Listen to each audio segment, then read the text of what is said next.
The ailing Father Stan Swami is dead. He was in the intensive care unit and on the ventilator. His death came on the day of his bail hearing. मुझे बॉम्बे जाने के लिए भी अभी मजबूरी की जा रही है।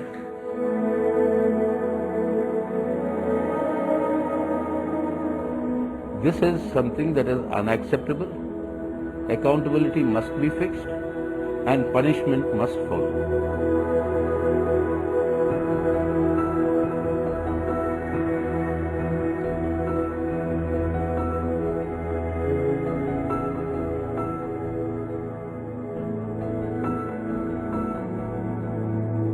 It is in this hospital in Mumbai that Father Stan Swami died this afternoon. Ironically, the news of his death announced to the court during yet another bail hearing. Father Stan Swami tested positive for COVID when he was admitted to the Holy Family Hospital on the Bombay High Court's orders. He managed to fight off the infection. On Sunday, his condition deteriorated swiftly and he had to be put on ventilator support. On Monday morning, he suffered a heart attack and died on Monday afternoon in the ICU of the Holy Family Hospital. Father Stan Swami had repeatedly alerted the courts about the risk to his life, telling the High Court in a recent hearing that I would rather die if things go on as it is. I would like to be with my own. Jail has brought me to a situation where I can neither write nor walk. Someone has to feed me. Political condemnation has poured in, including Rahul Gandhi and Kerala Chief Minister Pinarayi Vijayan, both holding the government responsible. International condemnation too, from the special rapporteur of the European Union and the United Nations, who said they had raised Swami's arrest with the Indian government. Fueling the outrage were the doubts over the charges against Swami, who was arrested along with several other activists in the Bhima Koregaon case for alleged Maoist links and even plotting to kill the PM. Father Stan Swami's body will be taken to a government-run hospital for a post-mortem as he died in custody. His body will be then handed over to Father Fraser Mascarenhas, a fellow Jesuit priest. His last rites will take place here in Mumbai and not in Ranchi or Jharkhand, where he worked for most of his life. With camera person Ashok Mahadik and Arvind Gunasekar in New Delhi, Saurabh Gupta, NDTV. Did that 84-year-old man need to die as an under trial after not being granted bail on medical grounds, despite having so many medical conditions? Joining us now, Father Joseph Xavier, Director of the Indian Social Institute of Bangalore. He's known Father Stan Swami for the last 20 years. Vrinda Grover, the senior Supreme Court lawyer, Ashwini Dubey, Supreme Court lawyer, Colin Gonzalez and Geeta Bhatt join us as well. Mr. Gonzalez, I think one of the saddest parts of this was the attitude of lawyers. For example, lawyers representing the National Investigating Agency in an earlier hearing on a bail request had said there was no conclusive proof of his medical ailments. This is bizarre. The man had listed medical conditions. Why would a lawyer who is bound by the rules make a statement like that as a line of argument? No conclusive proof? How was there no proof? Correct, Vishnu. I really can't, place this situation at all, except that the prosecution desired his death in jail, that the prosecution designed his death in jail, that they knew that he would die, that they knew that there's no reason why he can't be sent home to Ranchi to die among his family and friends. They designed it. They knew. They waited for his death in jail to send a signal to all activists that if you oppose the central government, we will keep you in jail till you die. It's murder. It's murder through the legal system. And I do hope judges in this country will wake up at last. They have been asleep for too long.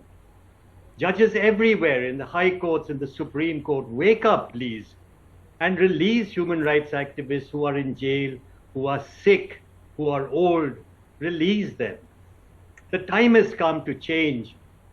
And the criminal justice system, our legal system, cannot countenance this legal kind of murder of people in jail. It must stop. With Stan Swami's case, I hope the judiciary turns around and stops. Geeta Bhatt, would you like to respond to that? He was under trial. There was a case against him. Shouldn't there be a sense of humanity as well? No one is taking away from the importance of a case which is being fought through the legal system. Lots of questions raised, but be that as it may, is there no humanity? What sense is there for an 84-year-old going on 85-year-old man to be locked up when his health is failing? Well, Vishnuji, even those who have been involved in unlawful activities have a right in case they fall sick. And many in earlier also we had said, Mr. Lalu Yadav also, when he had fallen sick, he was hospitalized and given a treatment. Now here, you see, the question that is being raised is that there is a criticism of the government that he was not looked after properly. I would like to raise one or two quick points over here. First is that he was not, under NIA in terms of when he was in jail. It was under the Maharashtra government jail that he was being kept. And later the case moved to NIA, ma'am. No, it moved to NIA. Yes, and it is the NIA which opposed his bail on medical grounds. Yes, but he was in the jail is under the government of Maharashtra. Now there are political leaders who are coming out and criticizing it.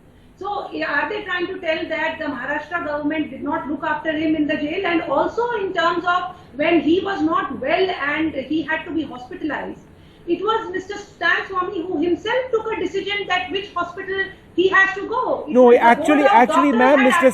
Stan Swami, JJ Hospital. Geeta ji, respectfully. But he said that I want to go to Holy Family. No, he said that he was willing to die in jail. Stan Swami, ma'am, and there is a quote of his, he says he was willing to die in jail, otherwise grant me medical bail, is what he said, so that I can spend the last time among people who are close to me. He wanted bail on medical grounds. He said the pills being given to him in the jail were not sufficient. His disease was progressing. His basic rights were very much well preserved of getting a treatment. All right. Vrinda Grover, you wanted to come in over here. The point being made is that... Yes, I think we need to... Yeah, go ahead. We need to understand a few things. He was in judicial custody. A person is in judicial custody under orders of the court. Prisons are administered by state governments. So the state government doesn't decide who will stay in prison and who will not stay in prison. It is the NIA, Vishnu, which you very correctly pointed out, which opposed his bail tooth and nail. NIA, which arrested an 84-year-old man in the service of the Adivasis and the downtrodden of this country, suffering from Parkinson even before he was brought to jail, not interrogated even for a day by the NIA in custody. And all that is being done, and this is routinely being practiced across the country today, particularly against activists who are working for the poor and the Adivasis. UAPA is imposed, which raises stringent conditions for opposing bail. Who opposes bail? The NIA prosecutor. But let us remind ourselves, the UAPA is not above the Constitution of India and does not trump Article 21.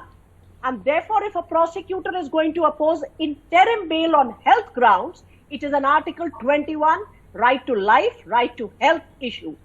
And it is the criminal legal system which has not failed Stan Swami today, but which has actually ensured that he dies.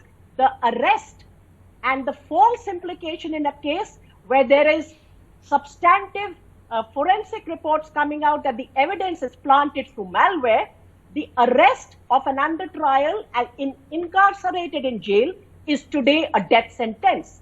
So the culpability is with the criminal legal system. And I also want to point here that I think this should shock the judicial conscience of this country. Okay. Who is going to be held responsible for this death? All right. And let us remember, who is Stan Swami? I have known Stan Swami personally, and there was a public interest litigation which he filed, and he asked me to represent him. What is that PIL? It is pending and has not had another hearing since May of 2019. What is the main prayer that Stan asked? He brought out a report on the Adivasis languishing in prison in Jharkhand. And he said, why are they in prison? They have a right to speedy trial. You cannot take away their right to life and right to dignity. And he because they're died in downtrodden. custody himself. That's the irony of the entire situation. And those petitions are languishing in courts and not receiving priority hearing. Okay. Therefore, I am saying that at least now this should shock judicial conscience, and we owe it as a nation to Stan Swamy to ensure that under trials are not in this way languishing in jail, Okay, whether all they're right. human rights defenders Vrinda Grover, or you make a Adivasi. strong point. I want to go across to Ashwini Dubey. Mr. Dubey, if you just look at the timeline of what has happened, on the 6th of November last year, Stan Swamy moved a court seeking permission to allow a straw and a sipper. Forget about all the other ailments we'll talk about. Why does an under trial need to go to a court to say, can I have a sipper? My hand is shaking. And when did he get it? He got it on the 4th of December 2020, right? 1 month later. How is this not a travesty of justice? How is this not basic human rights being affected? Thank you very much, Vishnuji, for having me here.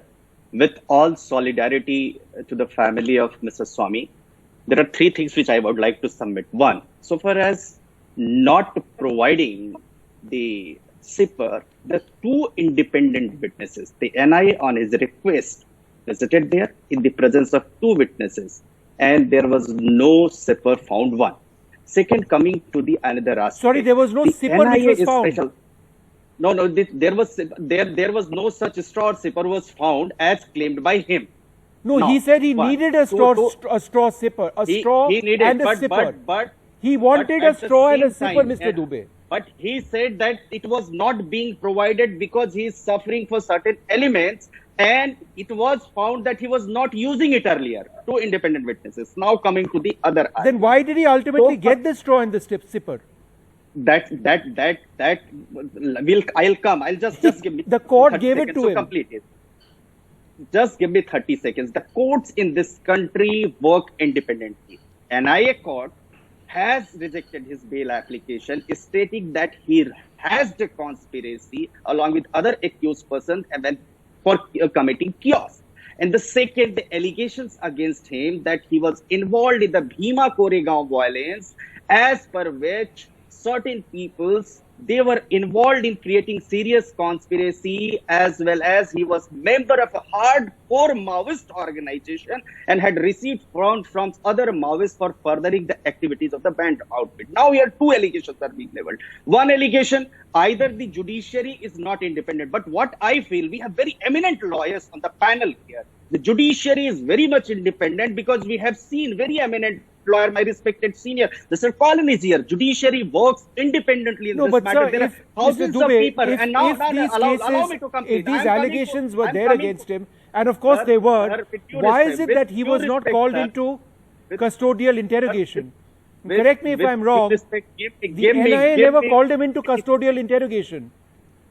Whether somebody will immediately go to the jail or any custody will be required, that has to be looked into by the court before the So till then you languish in jail. This was a man accused of plotting a plan apparently to kill the Prime Minister, to assassinate the Prime Minister, among other things. And yet the NIA didn't see it in its wisdom to take him into judicial custody and question him. He was left languishing. No, but sir, correct me if I'm wrong. Please allow. That's what you are not giving me opportunity, Vishnuji, to complete my points. That at least allow me to complete the allegations. You have to look into from the allegation points. And it is the bail is no doubt that the bail is a rule and jail is exception. But at the same time, when certain central act is invoked, that the charges against him for being hardcore Maoist. Sure, then why was he not questioned? And this came up in court today, sir. It is. Why was he not taken into judicial custody? An 84-year-old man who was suffering for certain other elements as well as the COVID. How can you term that as a judicial murder? I don't think so. The country run by a law. Very personality. Okay. Father Joseph Xavier, you've been a friend of his for 20 years.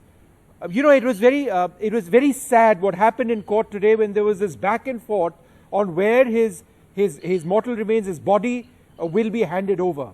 And finally, it was decided it would go, among those closest to him, people of his faith. Do we know what's going to finally happen with his remains? Because that's also part of this effort of ours to try and seek humanity.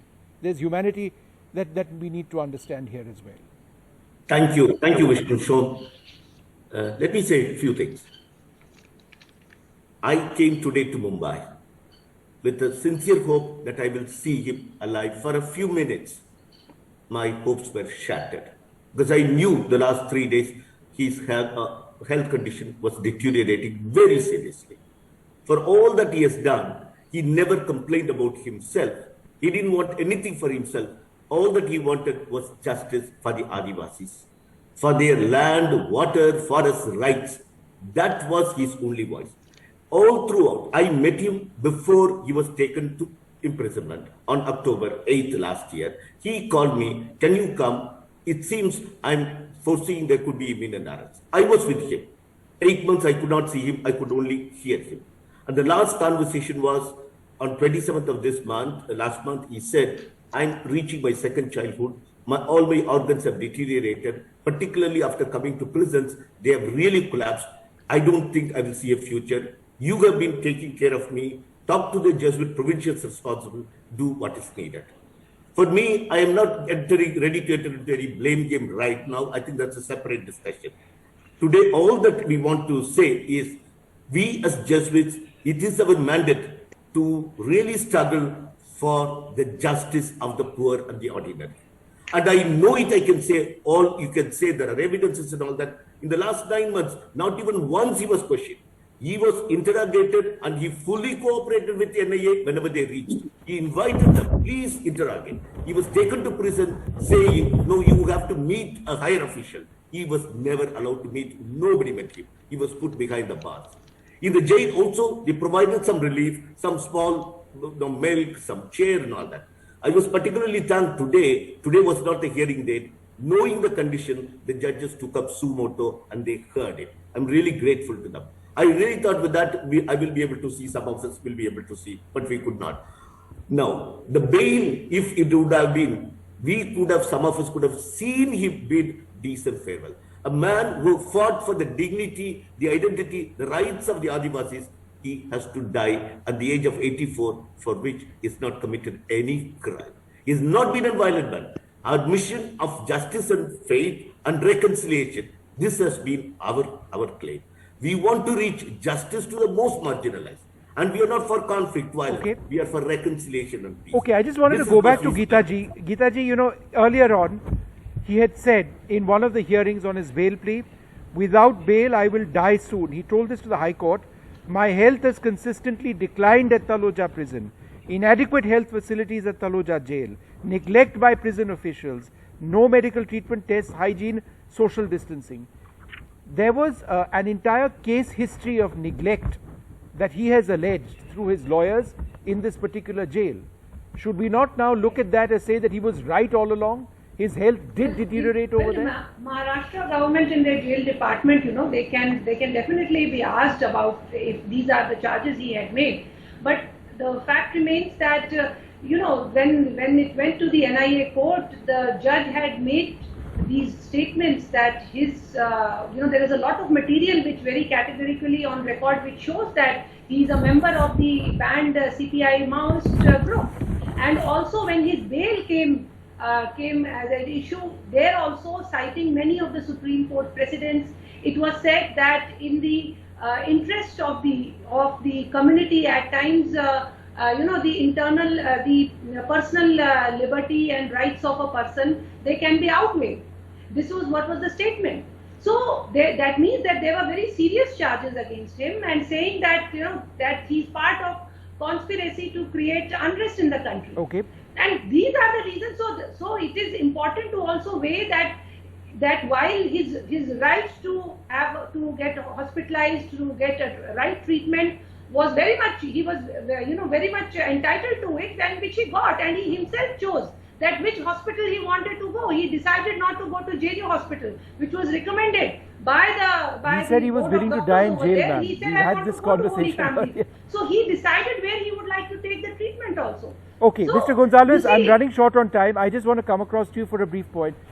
You know, is there there's supposed to be a great deal of common sense also, which is applied in law by lawyers, by judges. It's not just the books. There is also you know, overriding common sense. Does it make sense that an 84 or going on 85-year-old man was going to in Ranchi be a threat to everything around him? And potentially be a flight risk as well, presumably. Otherwise, why else would you keep him locked up? Could there not have been some effort to try and monitor what he was doing? Do we not have police forces or capabilities which can actually do that? Vishnu, this whole story that he was a terrorist, he was a flight risk, he was a Maoist, he was a terrible, terrible man. I think even the NIA know, and everybody in the government knows, that this was a story made up for judges to swallow. And I'm sorry to say, I want to end by this. Everybody knew that he was innocent. Everybody knew that he was not harmful. Everybody knew that the conduct of the prosecution would result in his death. It was murder in a legal guise. I want to end by this. A careful investigation should be done, inquiry should be done by Supreme Court judges into the manner in which the High Court and the NIA Court dealt with Stan Swami's case.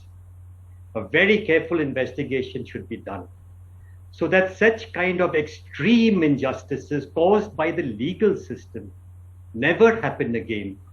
And I would like the Supreme Court judges to investigate also the cases of prominent human rights activists languishing in jail, Yes. also with all kinds of illnesses, so that their lives are saved.